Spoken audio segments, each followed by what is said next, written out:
आपस में सब बड़ी तपस्या कर रहे हैं, बहुत तपस्या कर रहे हैं। कूलर भी अपना काम नहीं कर रहा, लेकिन बहुत तपस्या कर रहे हैं। पर ठीक है,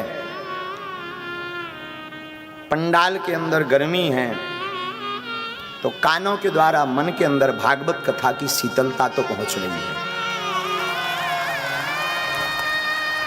और बाहिक गर्मी से तो सिर्फ पसीना निकलेगा, लेकिन भागवत कथा की जो ठंडक है इससे जीवन जीना निकलेगा। साहब, जीवन जीने की कला सीखनी है तो भागवत सीखो। साहब सुनो, जीवन जीने की कला तो भागवत सिखाती है। किसी को मरने की कला भी सीखनी हो तो भागवत सीखो। हाँ, भागवत सुने। मोक्ष अगर करना है तो परीक्षित जैसा मोक्ष हो। तक्षक नामक नाग आया और परीक्षित ने हाथ बढ़ा दिया, ले तुझमें दम हो तो काट। नाग भी चौंका, तो तू मरने के लिए तैयार है? तो परीक्षित बड़ा मुस्कुरा करके बड़ा प्यारा भाव कहते हैं, बोले मैं तो कभी मरता नहीं, मरती हो तुम, मरता तो शरीर है, मैं तो कभी मरूंगा ही नहीं, तुझमें दम है तो मार। भागवत अगर जीना भी एक तरफ सिखाती, जीना तो मुस्कुराना ठाकुर से, जीने का मतलब मुस्कुराहट। भगवान कृष्ण के संपूर्ण चरित्र में अगर आप कुछ सीखो या ना सीखो, एक चीज जरूर सीखना। बहुत बार बोले, फिर बोलते हैं, मेरे पागलों, मेरे ठाकुर से मुस्कुराना सीखना है। हमारे गोविंद अवतार कहां लेते? जेल खाने में। भय प्रकट कृपाला दीन दयाल, भगवान प्रकट भय, अवतार लेते हैं जेल खाने में, लेकिन मुस्कुराए। जब माता ने कहा, माता पुनि बोली सोमति डोली, तजहु तात यह रूपा, कीजे शिशुलीला अति प्रिय शीला, यह सुख परम अनूपा। भगवान चार भुजाएं लेकर के, वही विराट रूप भगवान मेरे श्री हरि का, मेरे ठाकुर का, वो विराट श्यामलतर स्वरूप लेकर के भगवान प्रकट हुए। माँ चौंक गई। माँ जेल खाने में कहती, भगवान ये आप रूप बदलो। भगवान कहते, माँ क्यों? तो ठाकुर जी से माँ बोलती है, सरकार इतना बड़ा रूप लेकर के तुम हमारा पुत्र बनोगे ना तो दुनिया वाले हंसेंगे कि देखो तो देवकी के 6-7 फीट का बड़ा छोरा भया। मां कहती है, आप रूप बदलो। माता पुनि बोली, जब मां ने कहा कीजे शिशुलीला अति प्रिय शीला, यह सुख परम अनूपा। आप बाल लीला कीजिए, छोटी सी लीला। आप बालक बनिए। भगवान ने धीरे धीरे धीरे, पहले बड़ा विराट रूप था फिर छोटा किया। माँ अब तो ठीक है ना? भगवान, मैया कहती नहीं और छोटा। भगवान ने और छोटा, अब तो ठीक है ना? नहीं और छोटा। भगवान एकदम शिशु बन गए। माँ अब तो ठीक है ना? जसोदा मैया कहती है, ये देवी की मैया कहती है, अभी और गड़बड़ है। ठाकुर जी बोले, माँ अब क्या गड़बड़ है? बोले, देखो महाराज, जिसके भी छोरा होता है, 9 जन्मित छोरा के 32 दांत नहीं होते हैं, एक भी दंतावली नहीं होती। भगवान ने दांत गायब कर दी। माता जी अब तो ठीक है। मैया बोली, धैत तेरी की, साफ बर्बाद कर दो। अब ठाकुर जी बोले, मैया अब काय को बर्बाद कर दो? तो मैया कहवे, ठाकुर जी जाके छोटो सो छोरा हो, 9 छोरा पटर पटर बातें ना करे, वो तो रोवे। ऐसे पटर पटर सवाल जवाब ना करे, रोवे। ठाकुर जी ठहाका लगाकर हंसकर बोले, मैया आज तक मैंने रोनो ना है सीखो। तो मैया कहवे, देखो भाई छोरा बन के आए तो रोना तो पड़ेगा। तो माता पुनि बोली सोमति डोली, तजहु तात यह रूपा, कीजे शिशुलीला अति प्रिय सीला, यह सुख परम अनु। तब सुनी बचन सुजाना रोदन ठाना, हुई बालक सुरभूपा। सुनी बचन सुजाना रोदन ठाना, हुई बालक सुरभूपा।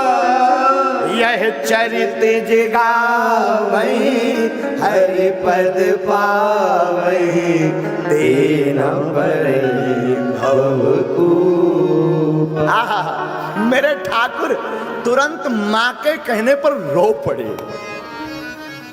वो गोविंद जो दुनिया को हंसाने का काम करते रोए, लेकिन पता है रोते रोते भी मुस्कुराए। थोड़ा रोए ठाकुर जी बंद हो गए तो यशोदा देवकी मैया ने पूछा आप बंद क्यों हो गए? ठाकुर जी बोले ज्यादा रोएंगे तो हमारे मामा जी जाग जाएंगे, मामा जी जाग जाएंगे तो सब गड़बड़ हो जाएगी, क्योंकि मामा हमारो कंस है। तब तो ठीक है। अब भगवान मुस्कुराए। अच्छा मुस्कुराए कोई बात नहीं, भगवान रातों रात जेल खाने से कहां गए? गोकुल। कहां गए बोलो ना? गोकुल। गोकुल में आए तो अवतार मथुरा में लिया, बधाई गोकुल में बजी और ठाकुर जी मुस्कुराए। बहुत दिनों तक गोकुल रुके ठाकुर जी, पर गोकुल में भी चित्त नहीं चिपका। नेक से बड़े हो गए हमारे कन्हैया, तो बड़े होते ही गोकुल को भी छांट दिया, श्री धाम वृंदावन आ गए। बोलो वृंदावन धाम की जय। गोकुल को छोड़ा, वृंदावन आए तब भी मुस्कुराए। वृंदावन में माखन चोरी की, वृंदावन में कदम्ब की लीला की, वंशी की लीला की, गोवर्धन लीला की, तब भी मुस्कुराए। वृंदावन में चीर हरण किया तब भी मुस्कुराए। और जब एक दिन भैया अक्रूर चाचा जी ठाकुर जी को लेने आ गए, हमेशा के लिए वृंदावन छोड़ना पड़ा, मथुरा आना पड़ो, तब भी ठाकुर जी ब्रजांगनाओं को, ब्रजवासियों को छोड़ करके केवल मुस्कुराए। क्या किए? मुस्कुराए। भगवान रोए नहीं। अभी बात पूरी नहीं हुई। मथुरा में मामा कंस का वध किया और वहां के राजा उग्रसेन को बनाया, ठाकुर जी फिर भी मुस्कुराए। राजा कंस के ससुर जी का नाम था जरासंध। राजा कंस के ससुर ने 17 बार आक्रमण किया, तब भी ठाकुर जी मुस्कुराए। और 18वीं बार जब 35,000 ब्राह्मणों को जरासंध अनुष्ठान पर बैठा करके आया कि इस बार अगर मैं युद्ध विजय प्राप्त नहीं किया तो तुम सबका वध कर दूंगा, ठाकुर जी ने ब्राह्मणों की लाज बचाने के लिए रण छोड़ करके भग गए, युद्ध भूमि से भाग गए और गोविंद का नाम रणछोड़ दास पड़ गया, तब भी ठाकुर जी मुस्कुराए।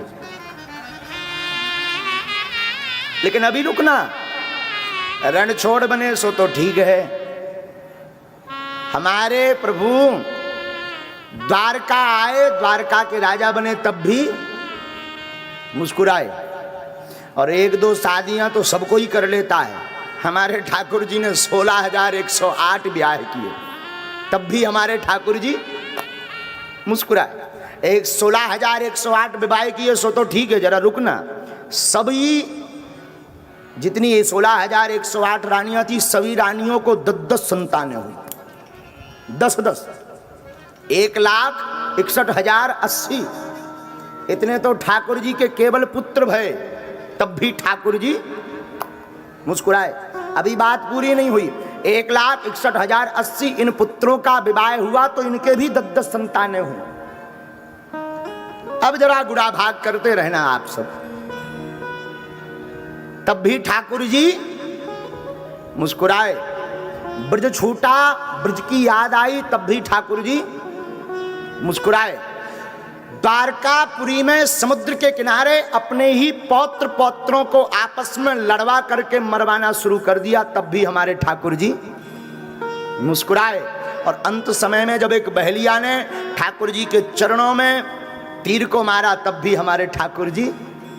और एक तरफ धर्म क्षेत्र महाभारत का, महाभारत के युद्ध में एक तरफ कौरव एक तरफ पांडव, बीच में हमारे ठाकुर जी खड़े। लोग बोले तुम्हें डर नहीं लग रहा है, यहाँ मरने वाले हैं तो मुस्कुरा रहे हो। ठाकुर कहते हैं डरना भी तो क्या डरना, डर भी एक दिन ऐसा डर जाए मुस्कुरा के भर देखो।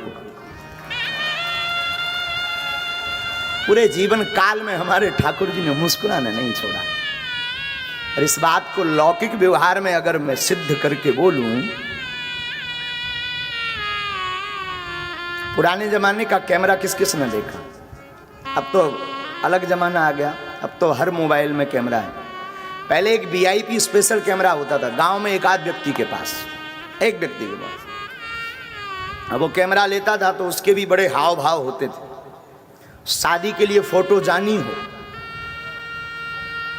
तो एक दिन पहले उसे बताना पड़ता था, प्लीज कल आप आ जाना, हमारी फोटो खींचनी है, शादी के लिए जाना।